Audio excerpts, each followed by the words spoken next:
Welcome to Off the Grid, a podcast for small business owners who want to leave social media without losing all their clients. Let's go off the grid. Okay.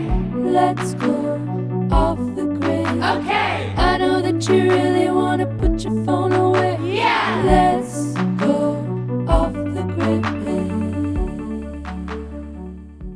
Hello and welcome to Off the Grid, a podcast about leaving social media without losing all your clients.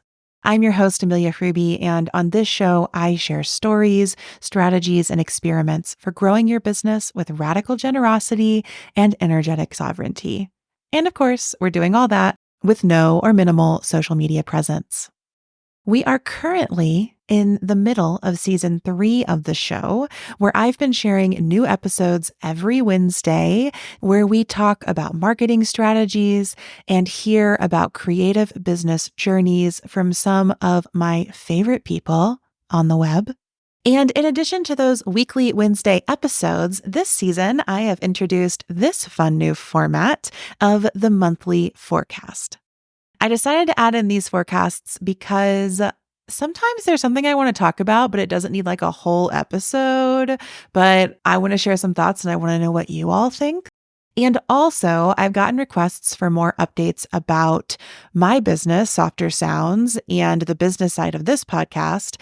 And I didn't really want to take a whole Wednesday space just to tell you, like, we made some money, we didn't make some money, who knows if we made money, etc. So I thought that I'd include that in these forecasts as well. So in this monthly forecast episode, you can expect a few fun things. First, I'm going to share a few marketing trends that I am into this month. Then I'm going to talk about one biz-care task that I will definitely be doing in April. After that, we're going to hear our first financial update from me, which I promised in the very first episode of the season on overcoming under-earning, and then said I would share after each quarter this year. So that is coming up in this episode. I'm going to tell you exactly how much money I made in Q1 and some feelings that I had about that. And then we'll wrap things up with a preview of what is coming up on the pod this month, and a request for some guests that I might be looking for in the future. I'm going to get to all of that in less than 30 minutes, so let's go ahead and dive in to our April forecast episode. Okay, lovely listeners, here are some marketing trends that I'm into this month. If you've been listening to the podcast, you will not be surprised to hear about the first one of these trends, and that is launches. But not just any old launch. I have been really excited to see people launching products, offerings, and services with a slower pace in really creative ways.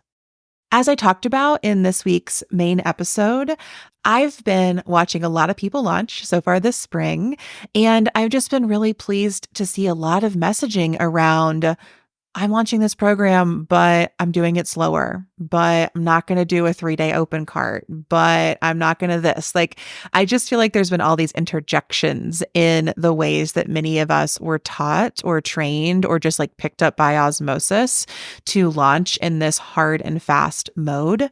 And I love seeing people launch slowly and softly. So our first marketing trend for April is softer, slower launches.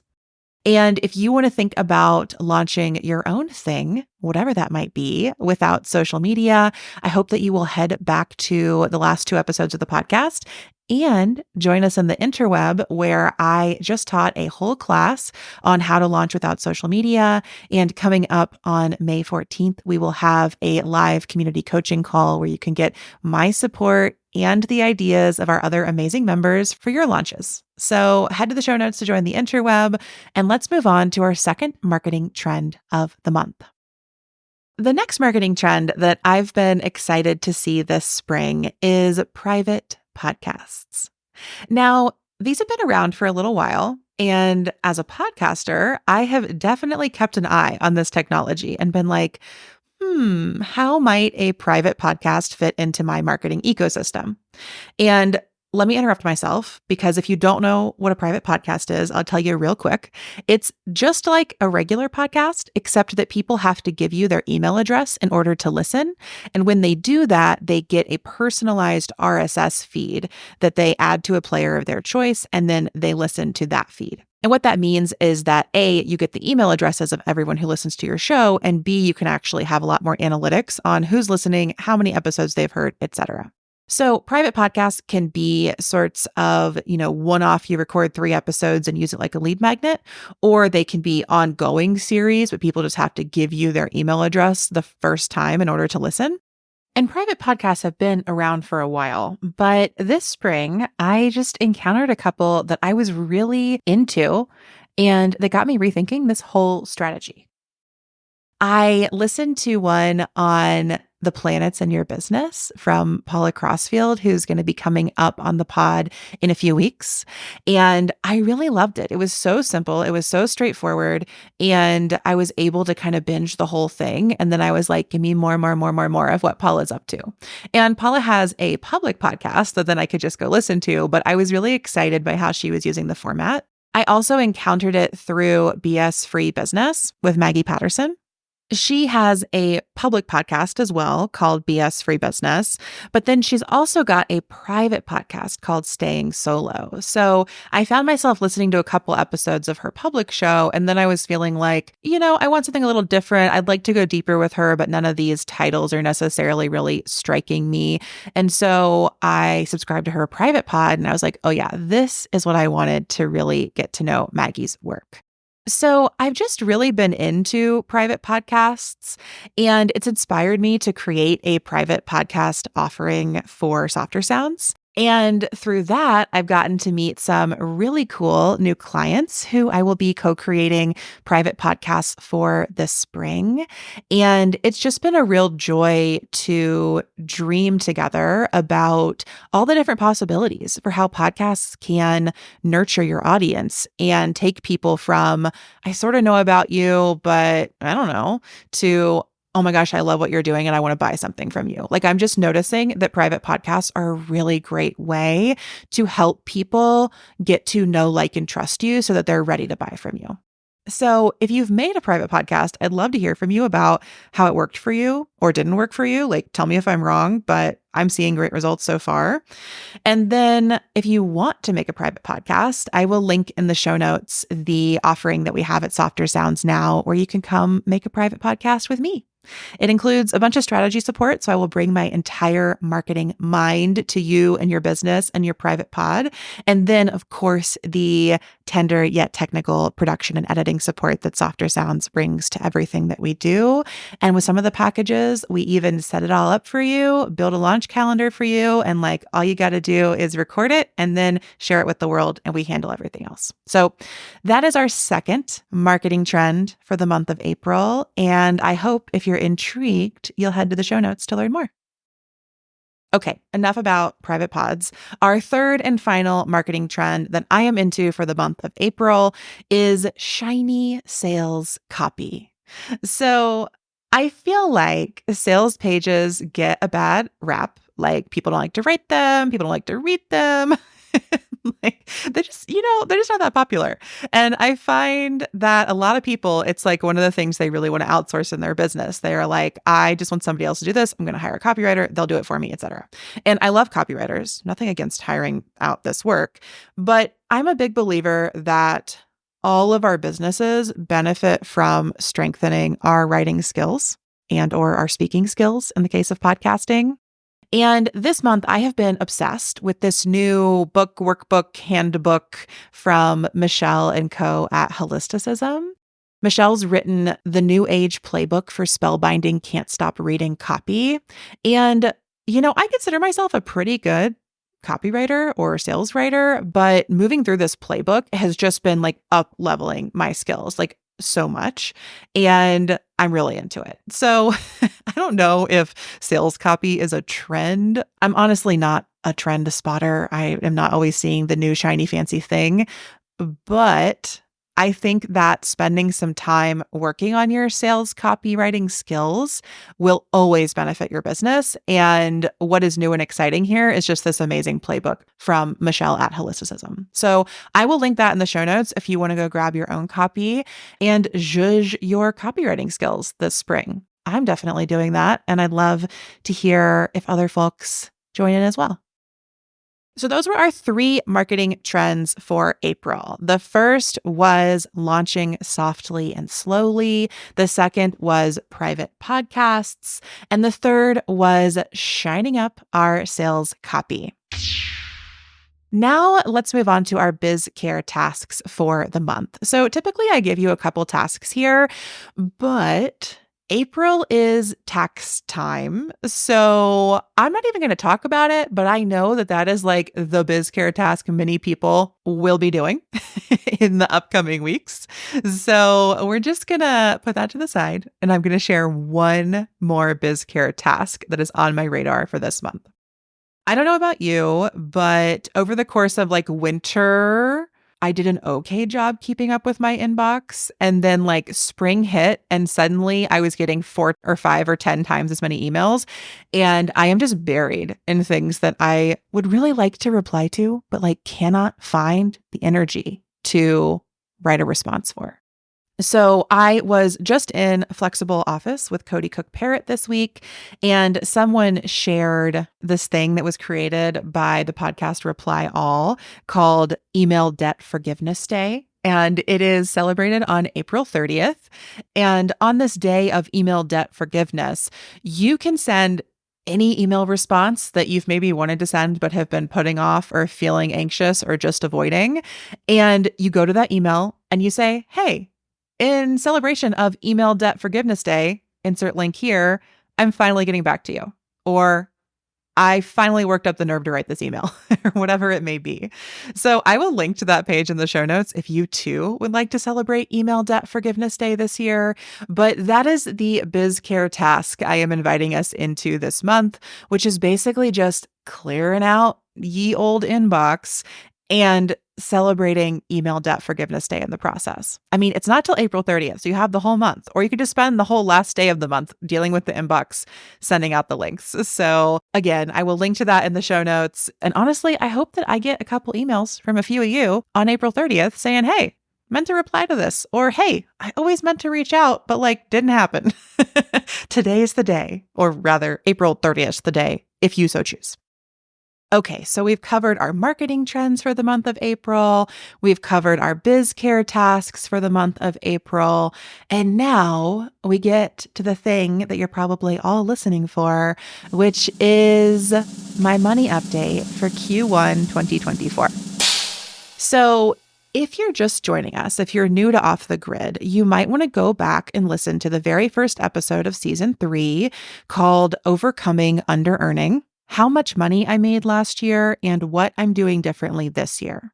There's just a lot of context setting there that I think is important for talking about money, and I'm going to skip over it in this quick monthly forecast. So at the very end of that episode, I shared that I was setting a big, audacious revenue goal for Softer Sounds for this year. And that goal was $200,000. I wanted the business to bring in $200,000 in revenue this year.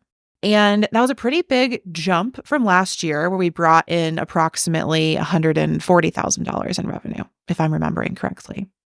And in the episode, I shared that I typically don't set audacious goals. I kind of like to raise the bar really incrementally because I like to build up my self-trust by achieving my goals rather than like setting huge goals that I don't meet and then going into this like shame spiral of feeling bad about myself for not accomplishing my goals. But this year I was like, I'm going to try something different. I've been setting these totally tiny goals for the past few years, and let's see if I can set a big goal. And after 1 quarter of living with that goal, I am here to announce that I am retiring it. I really tried to set myself up to live in that goal without judging myself if I didn't meet the sort of benchmarks along the way. And so with a revenue goal of $200,000 for the year, I was like, okay, $50,000 per quarter, let's go. And then as the end of Q1 neared and it was obvious I was not going to reach that goal, I felt awful. And I did like every nervous system regulating practice I know. I talked to all of my biz friends about it, but I just couldn't shake the feeling that I was failing. And I hated it because Softer Sounds made more money in Q1 of this year than Q1 of any other year. But because I had set this big audacious goal and I wasn't going to reach it, I felt horrible about how much money we made. And that sucked. And as I was watching myself go through that, I was like, there's just no need to do this, Amelia. I was like, let's just change the goal. Let's just abandon the goal. Yes, I will have to tell all of my lovely off the grid listeners that we're giving up that goal, but like also, who cares? The reason I'm sharing this is not so much for any sense of accountability, but more for a sense of permission granting for all of us to change our mind and to release our grip on big, audacious goals and to lower the bar anytime we need to. You know, I experimented with raising the bar pretty high for myself, didn't like it, so it's going back down. So now I have reset my revenue goal at $160,000 for the year. That number will still accomplish all of the material goals I have for my life in terms of how much I want to pay myself, my team, how much I want to save for the house I'm trying to buy. And Softer Sounds doesn't actually need to make $200,000 for me to accomplish all of that. That was just this big goal I had set kind of for no reason. So we've lowered the bar, we've changed the goal, and now I can report a little bit about how Softer Sounds did in Q1. I will give my forever disclaimer here that I request that you listen with energetic sovereignty, that you remember that my numbers have nothing to do with your business, and that you acknowledge and even embrace that my intention for sharing this is to try to bring more transparency to small business finances, particularly as someone who you might be listening to for marketing and business support or guidance. I want it to be clear how I'm making money, how much money I'm making, how that's impacting my life.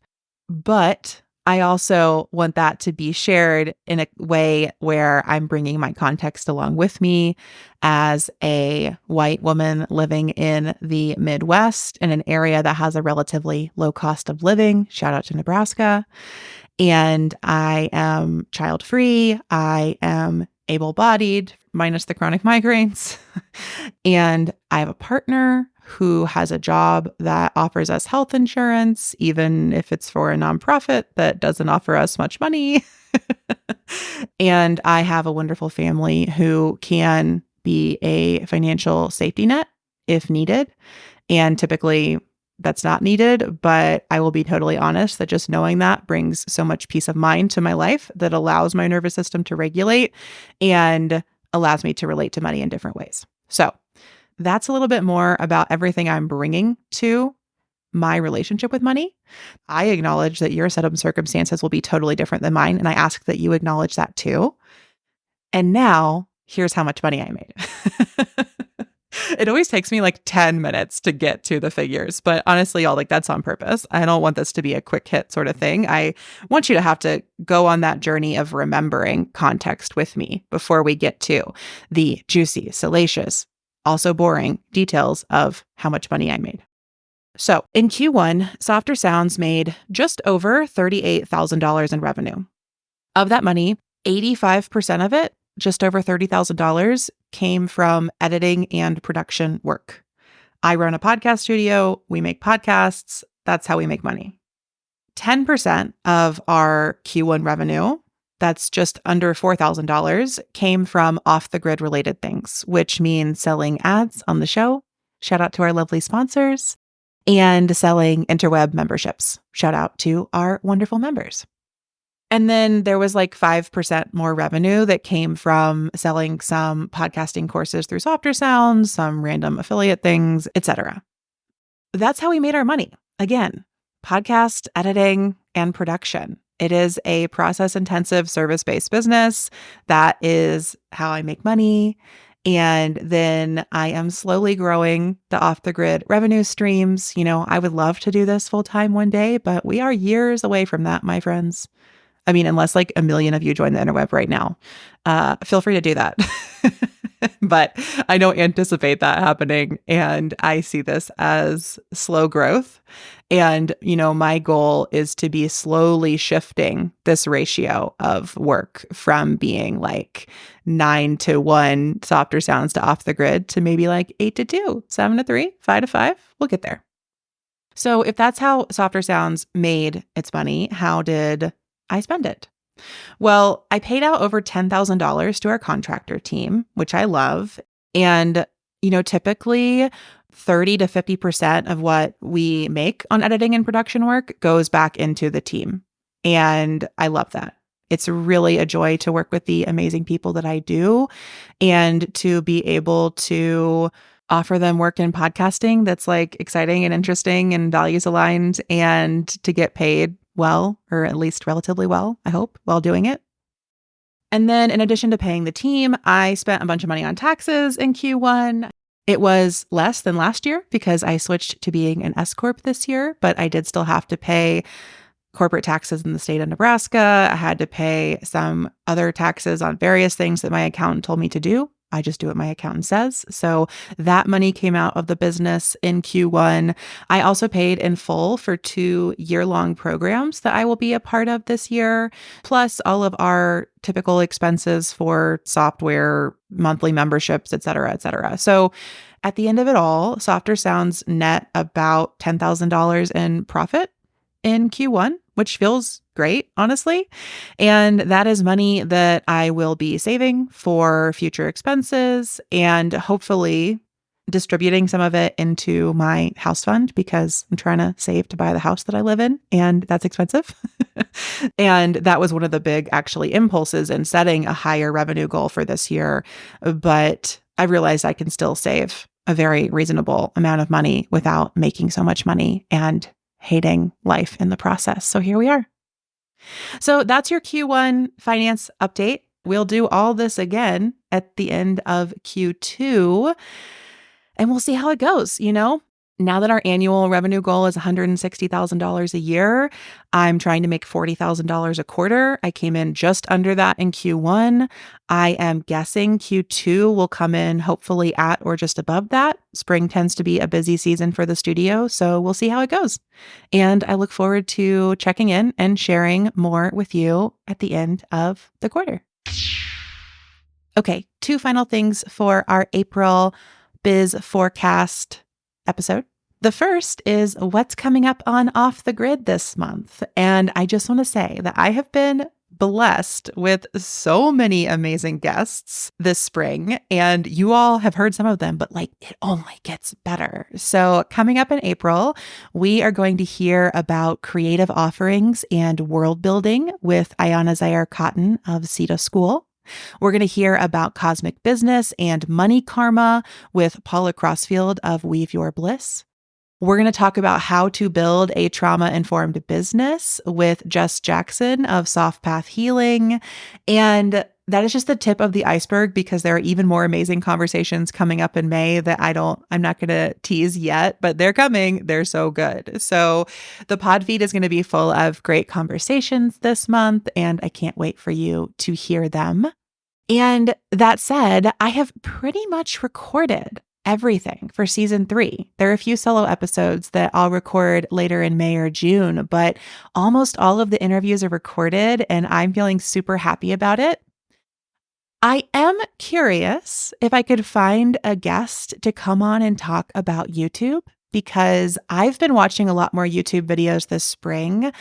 I'd love to talk to somebody who uses YouTube and grows their audience there, but maybe also can chat about is it actually social media? Because it's very algorithmically fueled and I can't decide if it's really aligned with the off the grid vibe or not. So if you're a person or you know a person who loves YouTube, grows their audience on YouTube and wants to also have a slightly questioning conversation about YouTube, hit me up.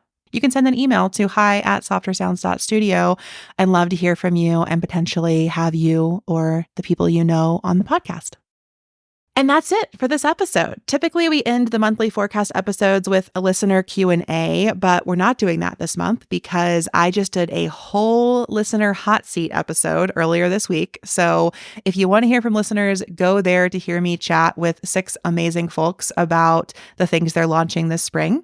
And if you have a question for a future monthly forecast episode, you can leave me a voice message at the link in the show notes. I'd love to hear from you.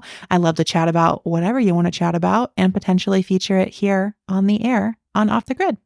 Thank you so much for tuning in to this monthly forecast episode and, just showing up for Off the Grid in general. If you enjoyed this one, I would really appreciate if you could leave the show a 5-star rating and a little review. Hearing from you, yes, you listening right now, really fuels me creatively so that I can keep showing up to the mic, keep sharing new things, and keep supporting you in growing the successful, sustainable business that you want to have. So if you have a second, I would really appreciate a rating and review for the pod. Next week, I'll be back with Ayana Zaire Cotton. And until then, I can't wait to see you off the grid and on the interweb. Thanks for listening to Off the Grid. Don't forget to grab your free Leaving Social Media toolkit at offthegrid.fun/toolkit. This podcast is a Softer Sounds production. Our music is by Melissa Caitlin Carter of Making Audio Magic, and our logo is by Natelier Studio. I'm your host, Amelia Ruby, and until next time, I'll see you off the grid and on the interweb. Let's